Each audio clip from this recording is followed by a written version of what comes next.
Bonjour, nous continuons le cours Comprendre les microcontrôleurs.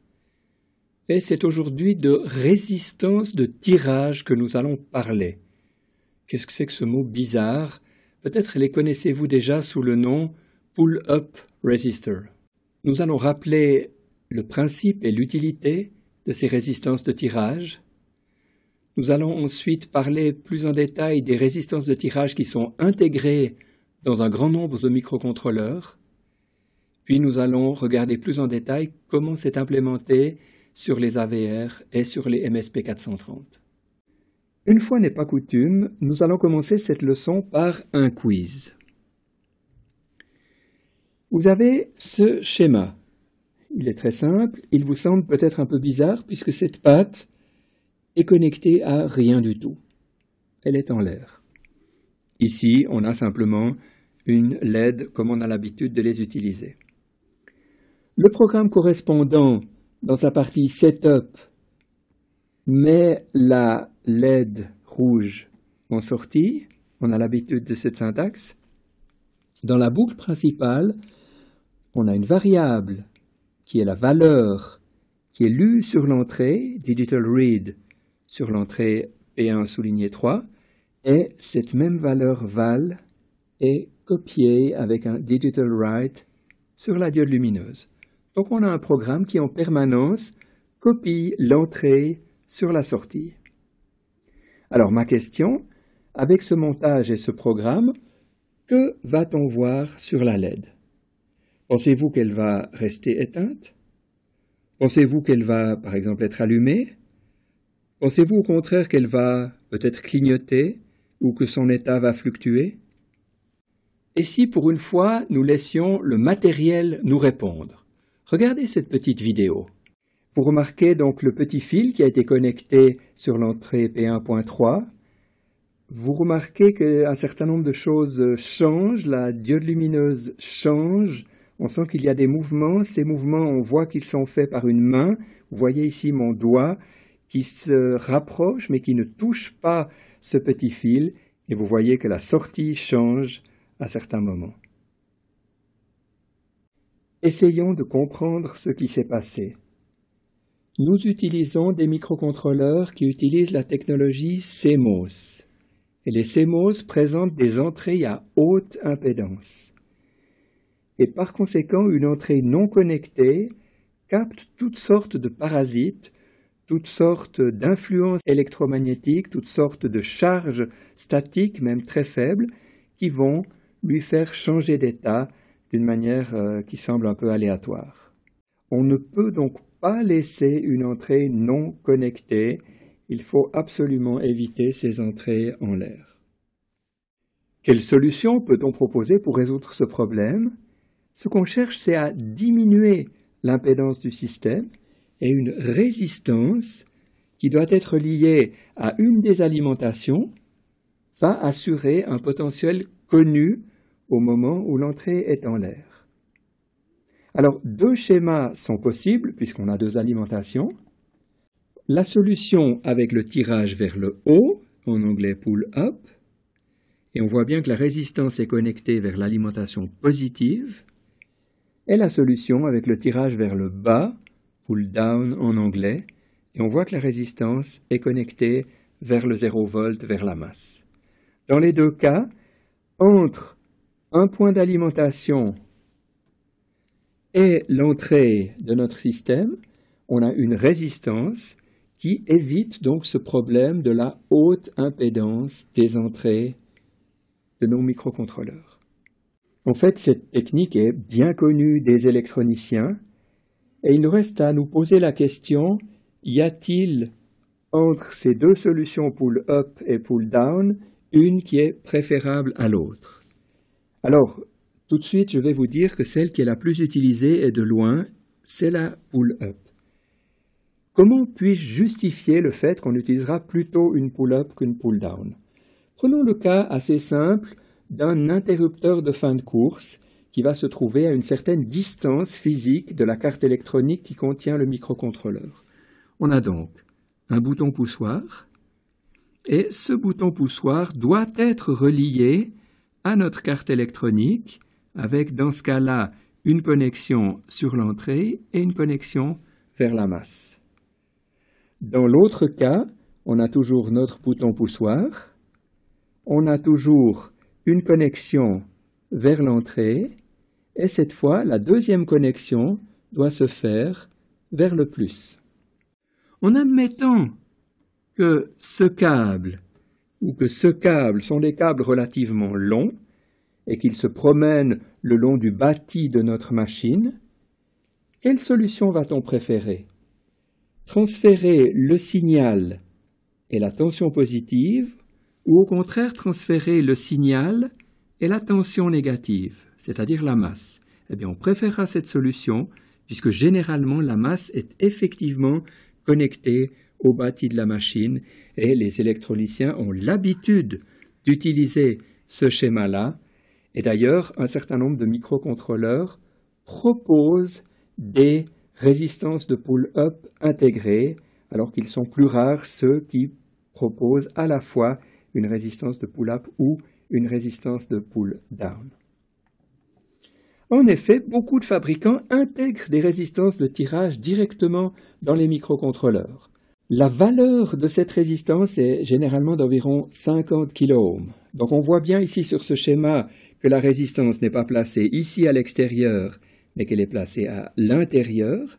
Bien évidemment, elle ne doit pas être connectée en permanence et il va falloir trouver un mécanisme pour enclencher ou déclencher cette résistance de tirage.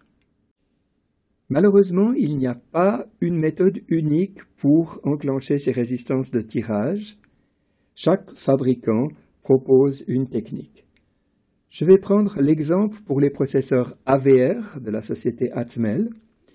Je pense que vous vous souvenez de ce tableau. Nous en avions parlé lorsque nous avons parlé des entrées-sorties. Vous vous souvenez que dans le registre DIR, pour chaque patte, le bit correspondant est utilisé soit pour avoir une entrée lorsqu'il est à 0, soit pour avoir une sortie lorsqu'il est à 1. Dans ce cas-là, c'est le registre OUT qui permet de mettre la sortie à 0 et de mettre la sortie à 1. Par contre, vous remarquez que ces deux lignes sont identiques et le fait que le OUT soit à 0 ou qu'il soit à 1 lorsque le DIR est à 0 n'a en fait pas d'importance. Et certains fabricants ont justement eu l'idée de distinguer ces deux cas en disant, dans le cas où DDR est à 0, si port est à 0, alors c'est une entrée normale à haute impédance. Par contre, si port est à 1, toujours avec le DDR qui est à 0, alors on passe à une entrée avec pull-up. Donc ce sera extrêmement facile d'enclencher l'entrée. Il suffira d'activer le bit correspondant du port, pour autant qu'on ait donc le DDR qui est à 0. Je vous rappelle que sur les Atmel, le port de direction s'appelle DDR, Data Direction Register, et que le port de sortie s'appelle tout simplement port. Donc on aurait par exemple DDR B, si c'est le port B, et puis port B correspondant. J'aurais pu vous montrer le schéma interne des AVR. Il est fort compliqué, mais on y reconnaît quand même ici cette résistance de tirage. On voit qu'elle est actionnée par un transistor P connecté au plus. On a donc bien une résistance de pull-up qui peut être enclenchée. Ici, on a un inverseur qui correspond à l'inversion de ce transistor. On a donc ici une fonction logique, une porte est, pour qu'on ait un 1 ici, et par conséquent que le transistor conduise et que la résistance soit active, on doit avoir ici la valeur 1, puisqu'il n'y a pas de petit rond. On doit avoir ici, par contre, la valeur 0, où il doit y avoir un petit rond. Cette valeur 1 ici correspond au port. Cette valeur 0 ici correspond au DDR. Donc on se trouve bien dans la logique que je viens de vous expliquer. Lorsque DDR, le bit correspondant, est à 0 et que le bit du port correspondant est à 1, ces deux conditions, on a le est logique, entraînent l'enclenchement de notre résistance de pull-up. Un autre microcontrôleur, une autre manière toute différente de gérer les résistances de rappel.